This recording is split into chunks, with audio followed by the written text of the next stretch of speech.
என் அன்பு குழந்தையே, உயிராய் உடலாய் நீ நம்பிக்கை வைத்திருந்த உன்னுடைய உறவுகளிடமிருந்து ஏமாந்து போய் நிற்கின்றாய். ஏமாற்றப்பட்டு விட்டோமா அல்லது ஏமாற்றப்படுவோமா என்றெல்லாம் யோசித்துக் கொண்டே இருக்கின்றாய். ஒரு புறம் நான் உண்மையான அன்பு வைத்திருக்கின்றேன், நான் நேர்மையாக நடந்திருக்கிறேன், எனக்கு ஒன்றும் நடக்காது என்கின்ற தைரியத்தோடு இருந்தாலும் ஒருவேளை எல்லாம் பொய்யாகி விடுமோ, எல்லாம் கை நழுவி போய்விடுமோ என்று பதறிக்கொண்டேதான் இருக்கின்றாய். ஒருமுறை எல்லாம் நிச்சயம் சரியாகும், நான் நன்றாகத்தான் வாழ்வேன் என்று உனக்கு நீயே தைரியம் சொல்லிக் கொள்கின்றாய். ஆனால் மறுநொடியே எதிர்மறையாக ஏதேனும் நடந்து விடுமோ என்று கவலைப்பட்டு கொண்டிருக்கின்றாய். இந்த நொடி உன்னுடைய மனம் ஏங்குவது யாரிடமாவது நம்முடைய வலிகளை கொட்டி தீர்த்துவிட வேண்டும் என்பதுதான்.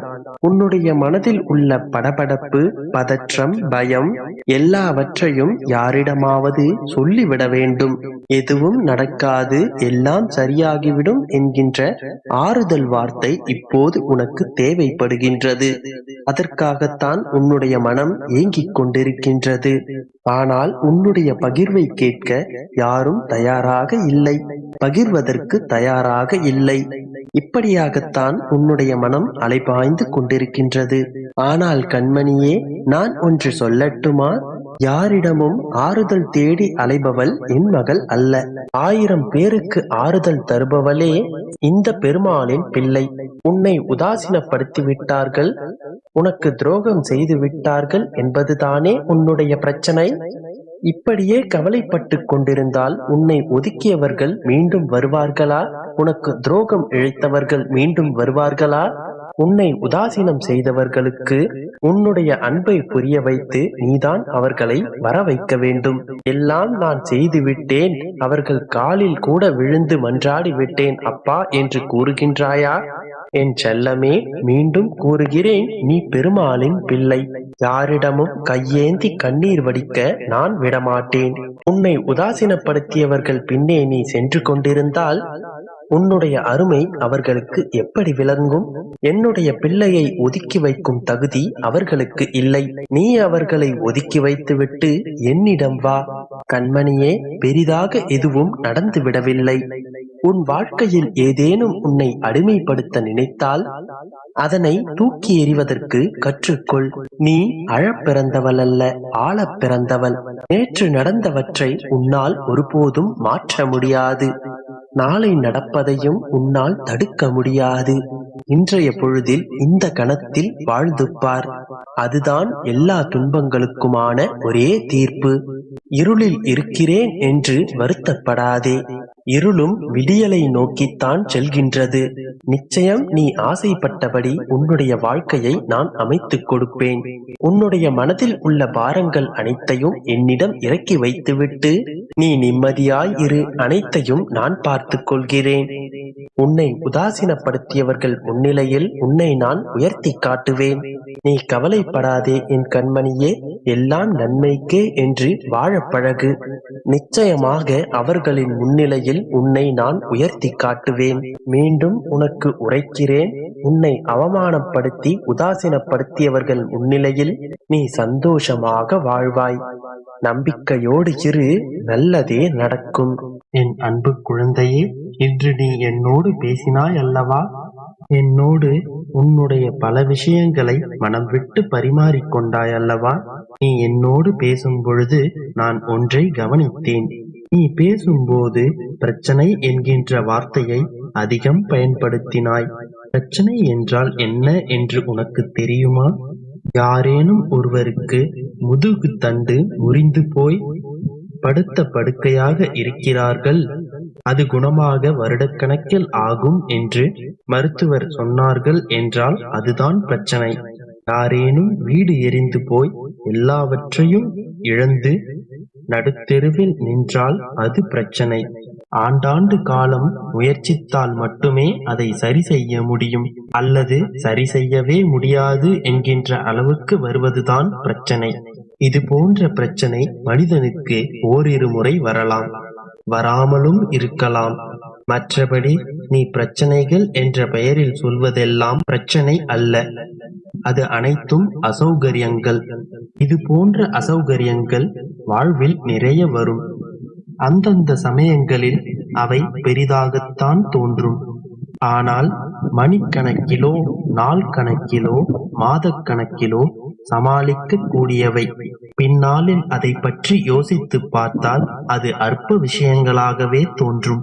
இப்போது ஆத்திரப்படும் உனக்கே 6 மாதங்கள் கழித்து இதே விஷயத்தை நினைத்துப் பார்த்தால் இதுவே அற்ப விஷயமாக கூட தென்படலாம். நான் சொல்வதை நன்றாக நினைவில் வைத்துக்கொள். நமது வாழ்க்கை முழுவதும் எல்லா கட்டங்களிலும் இது போன்ற அசௌகரியங்கள் நிறையவே இருக்கும். இதற்கெல்லாம் பிரச்சனை என்று பெயரிட்டு வாழ்க்கையை பார்த்தால் நீ என்றுமே மகிழ்ச்சியாக வாழ முடியாது. இனி உன் வாழ்வில் சிக்கல்கள் வரும்போதெல்லாம் அது உண்மையான பிரச்சனையா இல்லையா, அப்போதைய அசௌகரியமா என்று நன்றாக சிந்தித்துப் பார். உன் வாழ்வில் நீ அதிகமான அசௌகரியங்களைத்தான் சந்திக்கின்றாய். அது அவ்வளவு பெரிய விஷயம் இல்லை என்றும் புரிந்து கொள்.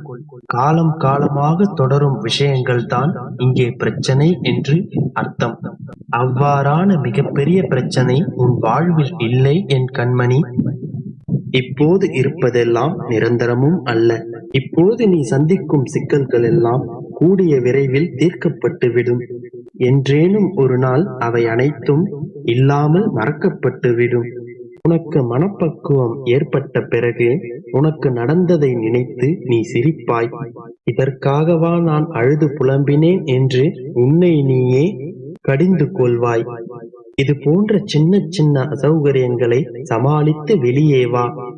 உன் அப்பாவின் பிள்ளைகளுக்கு இது போன்ற பிரச்சனைகள் வரவே வராது. இன்று முதல், இந்த கணம் முதல் நன்றாக புரிந்து கொள். என் அன்பு குழந்தையே, இதன் பிறகு நீ பயப்பட வேண்டாம். பதற்றப்பட்டு கலங்கி நிற்க வேண்டாம். எல்லாம் நல்லபடியாகவே நடந்துள்ளது என்று இதை நீ நிதானமாக கேட்டுவிட்டு நிம்மதியாக உறங்கலாம். இனிமேலேனும் குழப்பங்கள் இல்லாமல் இரு. மனதையும் புத்தியையும் ஒரே நிலையில் வைத்துக்கொள். ஒரே நிலையில் இருந்தால்தான் உன் வாழ்வில் ஏற்படும் இனிமையான மாறுதல்களை கூட சந்தோஷமாக ஏற்றுக்கொள்ள முடியும். நீ உன் மனதில் பயம், கவலை என்கின்ற தேவையில்லாத சிந்தனைகள் எதுவும் இருக்கக்கூடாது. எப்பொழுதும் ஒன்றை நினைவில் வைத்துக்கொள். நீ என் மடியில் அமர்ந்திருக்கும் என் பிள்ளை. உன்னை நான் எப்படி கீழே இறக்கி விடுவேன்? இன்னும் சில நாட்களில் நீ மாற்றத்தின் விளைவுகளால் பிரமிக்கப் போகின்றாய். உன் மகிழ்ச்சிக்காகவும் நிம்மதியான வாழ்க்கைக்காகவும் நீ எப்படி காத்து கொண்டிருந்தாயோ அது போலவே தான் என் பிள்ளையின் மகிழ்ச்சிக்காக நிறைவான வாழ்க்கையை வாழ்வதை பார்க்க நான் ஆவலோடு இருக்கின்றேன். இன்னும் சிறிது காலம் காத்திரு. சிறிது காலம் பொறுத்துக்கொள். உலகில் என்ன மாறினாலும் உன் அப்பா நான் கொடுத்த வாக்கு என்றும் மாறாது. இப்பொழுதும் கூறுகின்றேன், நீ வெற்றி பெறுவாய் என்றல்ல, வெற்றி பெற்று விட்டாய். உன்னுடைய வெற்றி உனக்காக காத்து கொண்டிருக்கின்றது. கூடிய விரைவில் நீ அதை அறிந்து மகிழ்வாய். உன் கவலைகள் மட்டுமல்ல, உன் வாழ்வில் உள்ள சிக்கல்கள், பிரச்சனைகள் என்று அத்தனை துயரங்களும் விலகப் போகின்றது. படிப்படியாக முன்னேற்ற பாதையில் முன்னேறி செல்லப் போகின்றாய். அதுவரை நீ என்னிடம் ஆத்மார்த்தமாக இணைந்திரு. எப்பொழுதும் நான் உன்னுடனே இருக்கின்றேன் என்பதை எண்ணிக்கொண்டு வா. நீ நடக்கும் பொழுது உன்னுடனே நானும் நடந்து கொண்டு வருகின்றேன். நீ உறங்கும் போது என் மடியிலேயே தலை வைத்து உறங்கிக் கொண்டிருக்கின்றாய். தொடர்ந்து இவ்விதமாகவே எண்ணிக்கொண்டு வா. எல்லாமே எல்லாவற்றையும் நானே இயக்குகிறேன் என்று திடமாக நம்பு. அப்பொழுது மிகுதியான பலனை நிச்சயமாக நீ உணர்வாய். என் மீது நம்பிக்கை வைத்திருக்கும் எல்லா இடமும் என் ஆலயமே. இப்போது நீ இருக்கும் இடத்திலேயே என்னை வணங்கு. நம்பிக்கையோடு அழைக்கும் போது சர்வ நிச்சயமாக நான் வருவேன். இதோ இப்பொழுது கூட உன் அருகாமையில் அமர்ந்து கொண்டுதான்